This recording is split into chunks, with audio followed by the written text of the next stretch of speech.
dadkaynu nimay reer galbeedka ah waxay aad uga cabanayaan oo aqoon-yahankoodu uu aad uga warramaya burburka reeraha ku dhacay.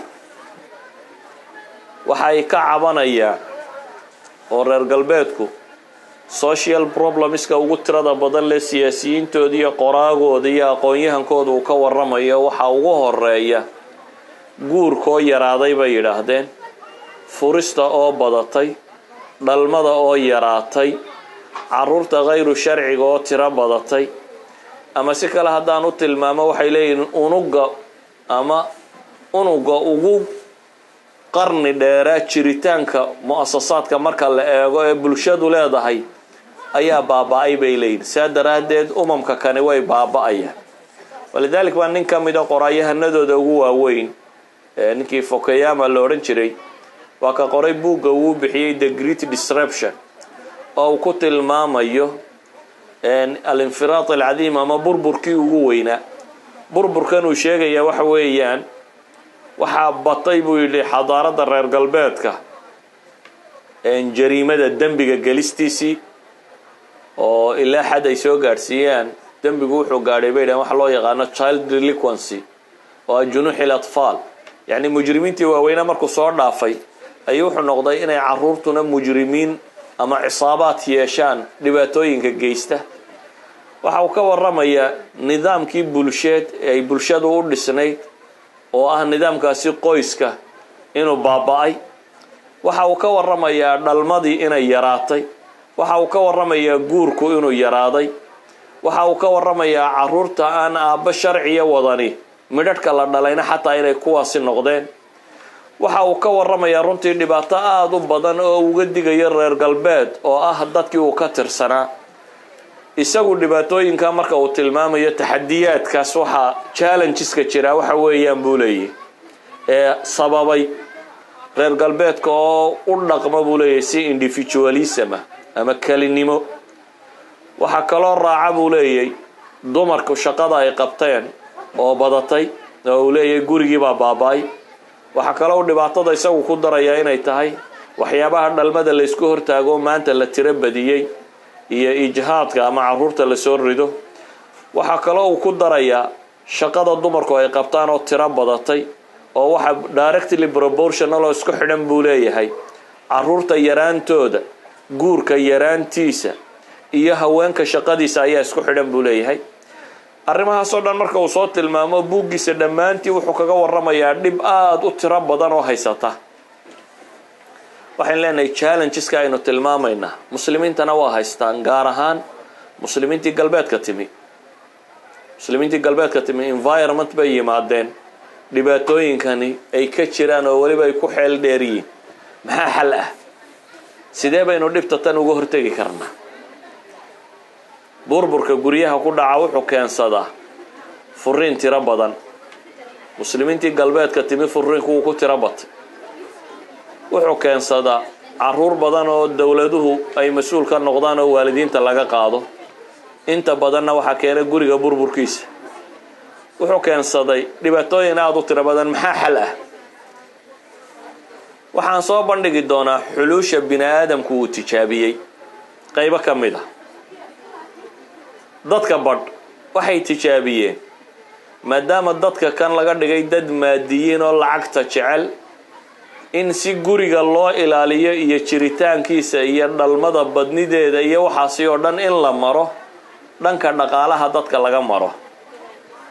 maalan wadannada qaarkood waxay idhaahdeen family valueska si loo soo celiyo gabadhu markay umusho lacag dheeraada ha la siiyo. oo halkaynu nidhi shaqada ayaa abuurtay waxay idhaahdeen dhalmadu ha noqoto mid lacag lagu qaato. wadannada qaarkood baa lacag $5,000 ku dhadhow ku bixiya in ilma la dhalo. waxay qaateen gabadhu shaqadeeda xataa inay fasax ka hesho sanad ah iyadoo weliba la siinayo mushaharkii ay qaadan jirtay 80%.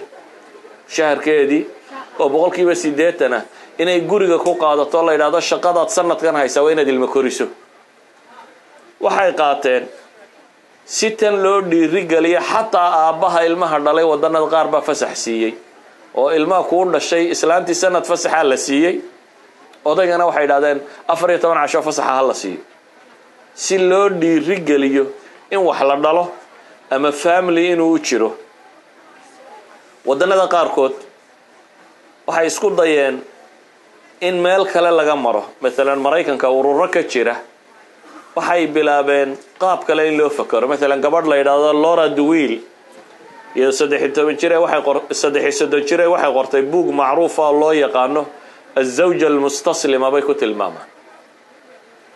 gabadhii isdhiibtay yay isu dhiibaysaa. wuxuu ka warramayaa waxay leeyihiin guriga maanta galbeedka laba nin baa ku wada nool ee nin iyo gabadhnimo maaha.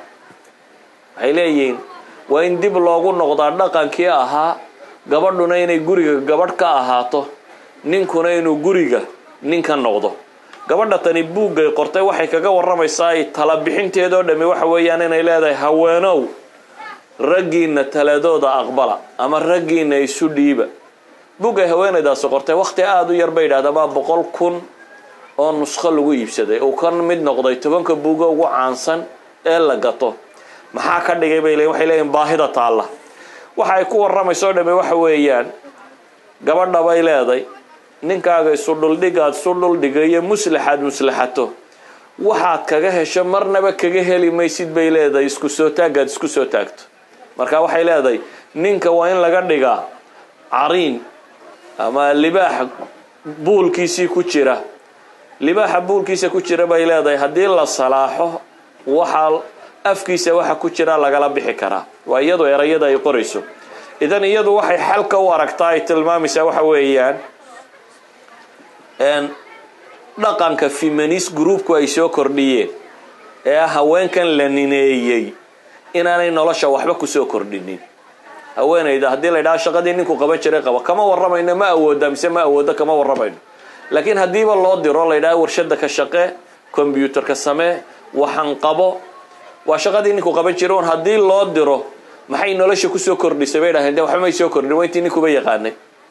laakiin shaqay haysay aan ninku qaban karin oo ah caruur dhalmadeed iyo korinteed waa shaqo aanu ninku qaban karin bay yidhaahdeen. waxay yidhahdeen waa shaqada ugu fiican ee dunida inta la joogo basharku uu qabto. waayo in computer la sameeyo waxaa ka qiimo badan bay leeyihiin in qof caruur bini aadama la dhalo. bini aadam in la dhalo la koriyo la barbaariyo ayaa gantaal in cirka loo diro ka faa'iido badan. idan gabadhu waxay leeyihiin shaqada ugu mudnaanshiyo badan bay haysaa. feminist groupku iyagu waxay rabaan inay dadka la necbaysiiyo dhalmada iyo guriga joogistiisa iyo reerka hayntooda. dabeetana waxay yidhaahdaan gabadhu waxay maxbuus ku tahay kijada iyo sariirta dhexdooda bay yidhaahdaan. waa marka la rabo in wax la fool xumeeyaa saa loo dhigaa. waxa sax ahi waxa weeyaan bay leeyihiin gabadhu waxay haysaa shaqo bini aadam qabto ta ugu fiican oo ah in ilma la dhalo oo la koriyo. sida ogeed reer galbeedku maanta waxay dib ugu dhawaaqayaan haddii xal la rabo bay leeyihiin gabadhu waa inay guriga dib ugu laabataa. haddii xal la rabo bay leeyihiin ninka waa in la siiyaa mushahar. waa sida uu Buchanan buuggiisii uu ku tilmaamayay geerida reer galbeedka buug la yidhaahdo qoray. dabeetana wuxuu leeyahay xal waxa ah in la soo celiyo buu yidhi ninka in la siiyo family wage wax loo yaqaano. mushahar reer lagu maamuli karo aanay gabadhu lacag u baahanin oo ninku mushaharku qaataa buu leeyahay waa inay caruurta iyo islaantaba ku filaan karaan si loo badbaadiyo. weedhahan aan reer galbeed ka tilmaamayo waxaan uga jeedaa inaan idiin tilmaamo inay iyaga laftoodu xal ku maqan yihiin laakiin weli uu noqon kari laayay xalkii loo baahnaa. waxaan ku soo koobayaa masalada tan waxaan idin leeyahay waa dhib jirta oo inagoo qudhayna ma haysatay bini aadamka haysata. waa dhib bini aadamka dhammaantii haysato xal u baahan. laakiin islaamku xal buu u sameeyey ah ragga iyo dumarka in mid walba shaqo loo tilmaamay. ilaahay dumarka wuxuu leeyahay waqarna fi buyutikunna guryihiina deganaada daruura inay timaado mooyaane. waxaa la tilmaamaya inay guriga mas-uul ka noqoto. maxaa guryaha burburka ku keenaya ee sababay in waqtiyadan dambe in badan guryuhu burburaan? waxaynu tilmaamaynaa dhowr mas'alo. kow duulimaadkii shaytaanka oo tiro batay oo dee qur-aanka iyo xadiidku waxay tilmaamayaan hadday sixirolayiin hadduu ibliis yahay wuxuu dhamay inay duulimaad ku wadaan sidii ay u baabi'in lahaayeen reer. oo maxaa ka daawo ah? waxa ka daawo ah ilaahay cabsidiisa la badiyo rag iyo dumarba. haddii guriga ay cibaadada iyo diinta ku yaraato dhibta ku badanaysa. haddii guriga akhlaaqiyaadka islaamiga uu ku yaraado dhibta ku badanaysa hadduu gurigu islaamnimada ku dhaqmi waayo dhibta ku badanaysa kaasi waa qodobka koowaad qodobka labaad waxaynu leenahay iyadoo mararka qaarkood aan macnaha guurkaba la fahmin oo marar badan baa waxa iska dhacda gabadha iyo ninku ahdaaf aan ahayn guur rasmiyaba inay isu guursadaan isku dhoofa iyo wadan kale ku qaba iyo waxyaabo iska minors inay yihiin waxaynu leenahay waxyaabaha sababa waxa ka mid ah al-ummiya diiniya dadka oo diinta in badan ummi ka ah oo waa maxay haweenaydoo aan garanayn waxa ku waajiba ama cagsiga ninka oo aan garanayn waxa ku waajiba oo quraanku wuxuu barayaa haweenka iyo ragaba waajibaad gaar inay saaran yihiin waxa kaloo ka mid ah bay leenahay asbaabta guriga burburkiisa badisa guriga aan lagaga dhaqmin dhaqankii islaamku uu ku baaqay ee ahaa in la isu naxariisto ee ahaa in la isu dulqaato ee ahaa in la isu dhul dhigo ee ahaa in cadhada la qarsado marka quraanku uu leeyahay wal kaadimiina al-ghayda ama quraanku marka uu tilmaamayo raxma inaad muujiso ninka cidda ugu mudan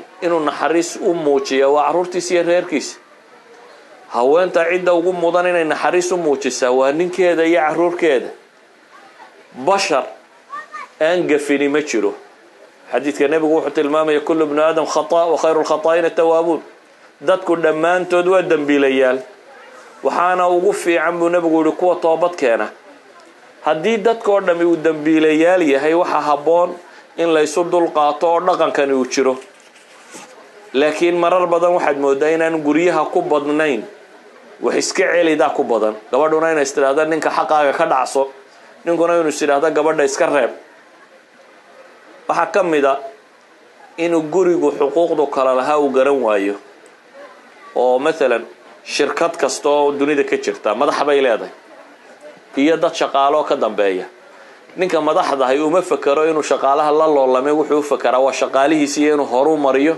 si ay shirkadda hore ugu marto shaqaaluhuna waxay ku fakaraan inay madaxdooda adeecaan si shaqadu ay si fiican ugu socoto gurigu waa shirkad laba qof isku darsadeen dhalla la siiyay madax waxa ka ninka waxa korkiisa saaran markaa inuu waayeelnimo muujiyo iyo inuu guriga maamulo hogaamiyo la tashado waxay cunaan iyo waxay ku noolaadaan siiyo u naxariisto qof muslim oo dhaqan wanaagsan inuu noqdo waqulu linnaasi husnan inuu kula dhaqmo gabadhana waxa korkeeda saaran inaanay la loolamin inay taaca muujiso oo nabigu calayhi salaatu wasalaam waa ka tilmaamayay saxaabada ka mid ah intuu xaggan iyo shaam qabtay ayuu wuxuu arkay nimanka reer galbeed oo madaxdooda iyo wadaadadooda iyo waxooda u sujuudaya dabeetana intuu nabiga u yimi buu sujuuday nabigu wuxuu ku yiri war waxaad wadaa waa maxay wuxuu qoladaas aan arkood u sujuudaysa adaa ka xaq mudan in lagu sujuudo nabigu wuxuu ku yiri calayhi salaatu wasalaam inaga diinteena ilaahay waxaan ahayn looma sujuudo ee haddaan cid fari lahayn cid u sujuudo gabadhaan odhan lahaa ninkaaga u sujuud yacni xadiidku wuxuu tilmaamayaa taaca in la isku leeyay inay gabadhu aqbasho ninku inuu guriga ka taliyo maamulo inay wax u sheegto way leeday laakiin inay maamulka ku qabsato male marka aan soo tilmaamo waxa jirta baynu leenahay ummiya diiniya tira badan ummiyadan diinta aan sheegayna waa maxay مثلا tusaalayaal baan idin siinaya wadanka loo yaqaano Indonesia ayaa waxa ku batay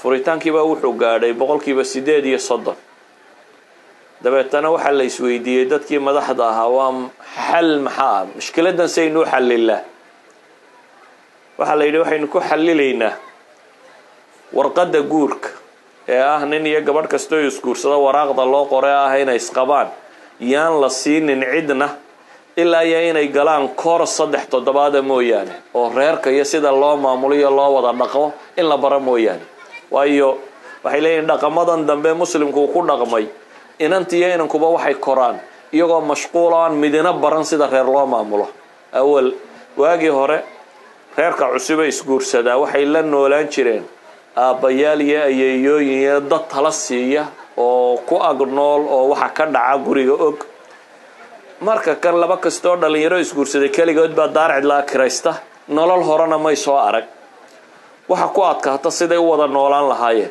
dabeetana dawladdaasi waxay qaadatay go'aan ah in aan waraaqda guurka reerba la siinin inay galaan koor 3 toddobaad ah oo lagu tababarayo sida guri loo wada noolaado arrinta markay fuliyeen waxa soo baxay talaaqu wuxuu dib ugu noqday bay dhahay 11% yani 38% talaaqi ahaa boqolkiiba 8 wuxuu noqday wax normal ah oo boqolkiiba 12 ayuu dib ugu soo noqday yani boqolkiiba 27 buu hoos u dhacay maxaa hoos u riday aqoontii dadka la baray sida guri loo maamulo مثلا waddankan yar shaariqa la yiraahdo ayaa wuxuu leeyahay qaadigu maktab loo yaqaano maktabka khilaafaadka guriga waxay dawladdu isku xidhay dawladdu labada qof ee isguursada taageeraysiisa ee caana si loo dhiiri galiyo inay dhalinyaradu guursato laakiin dawladdu waxay tiri caanada qaadan maayo gargaarkaasi dawladdu ay bixiso taakuleynta dawladdu ay guriga cusub siiso oo lacag badan ah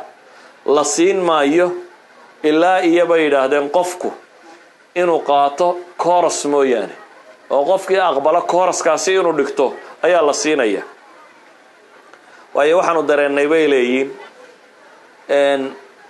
khilaafaadka badan ee furitaanka badan keenay inuu yahay dadka oo sida loo wada noolaadaan si fiican loo barin taa markay sameeyeen xal fiican bay noqoto wax badan baa dhacay waxay yiraahdaan waxa la ogaaday wadannada qaarkood furista ugu badan waxay dhacdaa bay dhahay 6 bilood ugu horeeya reeru way dumeen sababa ugu badanna waxa weeyaan bay dhahay cultural difference labada qof waxay ku soo kala koreen ama laba biyo kala fog ama laba guriyo aan isku dhaqan ahayn haday noqoto xagga hurdada haday noqoto xagga cunada haday noqoto xagga dadla dhaqanka laba guriyo mid waliba sidiisa u dhisan yahay labada qof oo isku cusub markay guri wada hoydaan sidee bay u dhaci kartaa in isku waafaqaan waxa uu sheegaya mesela maktabka khilaafaadka waxay ka wariyaan nin iyo gabadh baa u yimi bay yiraahdeen oo mid waliba leeyahay ka kale wajigiisa xataa inaan arka ma rabo hanna la kala furo bay yiraahdeen haddaan rabnaa inaanu kala tagno dabeetana waa la waraystay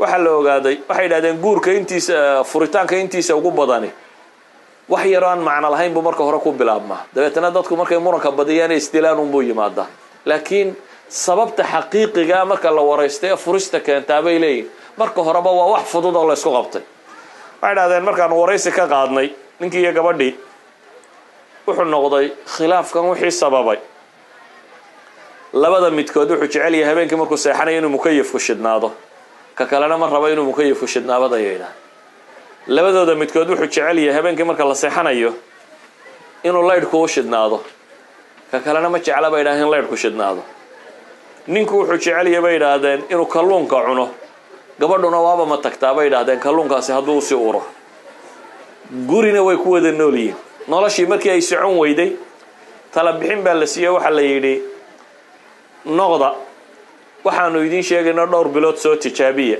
waa maxay tala la siiyay noloshiina caadiga marka dhamaysataan ay hurdo gaadho qof waliba qol gaar ah seexdo ama leydhka shida ama mukayif shida markaasi qof waliba qol gaar ah seexdo ninkana waxa la faray 6 bilood soo socota baa la yiri guriga kalluunka ma cuni kartid bal waxa tijaabisaa inaad kalluunka dabada ku soo cunto intaanu reerkani burburin bay yiraahdeen barorta inta soo tijaabiyo tijaabada marka samaysan soo noqdo waxay yiraahdaan 2 bilood markii ay maqnaayeen bay qaadiga ku soo noqdeen iyagoo leh mushkiladeedii waanu xalilay iyagoo leh bay soo noqdeen oo waxa ay noqotay wax la xalili karo yani waxaan uga jeedaa qadaayadkan markaan idin soo naqlinayo waa ummiya bay yiraahdaan waa aqoon li'i dhalinta dambe ka haysata sida reer u wada noolaado iyadoo aan daraasad lagu samaynin mid cilmiya iyo mid diineed toona reer la dhisaa dabeetana waxa fududaata reerka kaniisadu marka dambe si dhaqsa ugu burburo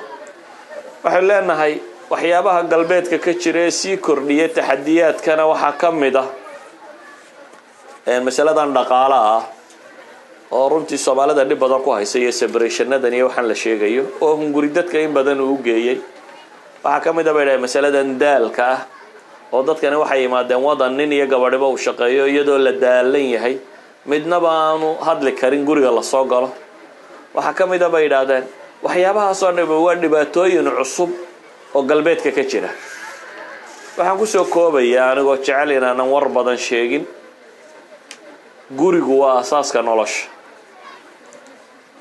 gabadhu inay guri yeelataana macnaheedu waxa weeyaan inay nolosha qaybtii ugu fiicnayd ay xaratay.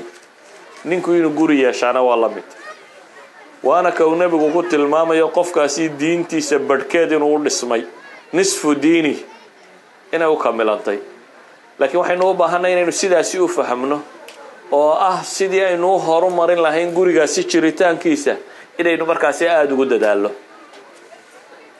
qiimaha badan ee diintu markaasi ay siisay guriga inaynu fahamno aynu fahamno inaanay ahayn gurigu sariir inuu yahay meel nolol dhan lagu barto. nolol dhan iyo diinta dhaqmaatigeed oo dhan in lagu barto.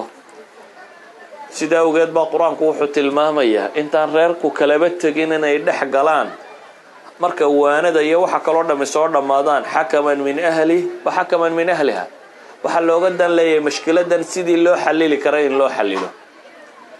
guriga iyo wada noolaanshihiisa ciddii jecel inay wax ka dhagaysato insha allah waxaa jira muxaadara duuban aan kaga warramayo muftaaxa ama furaha guriga wanaagiisu inuu yahay sacaadadu masalati alxub iyo wada noolaanshiyo. ciddii jecel inay wax ka ogaato insha allah muxaadarada ha dhagaysato. ciddii rabta inay wax ka ogaato muxaadaraad ku saabsan oo tiro badan ayaan meelaha kan ku gallay oo ku saabsan iyaguna guriga iyo sida loo dhaqo. waxaan galabta kusoo koobayaa dariskani waxa weeyaan islaamku guriga wuxuu u yaqaanaa noloshu meelahay ka unkatada inay tahay. waxaa kaloo nolosha bini aadamku maanta aan nool yahayna uu ogyahay inay tahay mu'asasada ugu xoogan oo mudan in la ilaaliyo. laakiin dhalinta dambe muslimiinta ee Yurub ku nool waxaad moodaa xanuunkii reer galbeedku ay ka cabanayeen inay soo gaadho afuris badan iyo cadho badan iyo kala tegis badan iyo gurigii oo la maamuli kari laayay. masalada waxaan leeyahay kooras diineed baa u baahantiina kuwiina isqabaana kooras qaata. kuwa raba inay guursadaanna ha qaataan kooras diineed iyo maamuleed oo ku saabsan reer iyo carruur sida loo dhaqo. waa masale cilmi u baahan. tarbiya cilmi u baahantay. idaarana cilmi bay u baahantay. mana jiro dariiqii tajaaribta ahaayee hore ee bini aadamku wuxuu baran jiray. iminka wax loo bartaa dariiq schooling system ah oo qofku inuu daris fadhiisto oo dhigto. ayeeyo ku warramaysaana ma jiro. aabba kuu sheekaynayaana ma jiro. cid dhaqanku wuxuu ahaan jiray iyo diintu waxay ahaan jirtay kaaga warramaysaana ma jirto. haddii aanu kaasi jirin badiil baa jira ah in iskuul la tago wax la bartee. waxaan reeraha Soomaaliyeed kula talinayaa inay diintooda kooras qaataan. dhaqanka guri iyo qaabka wax loo maamulo kooras qaataan si uu u badbaado guryaha dadka muslimiinta. sallallahu ala nabiy Muhammad.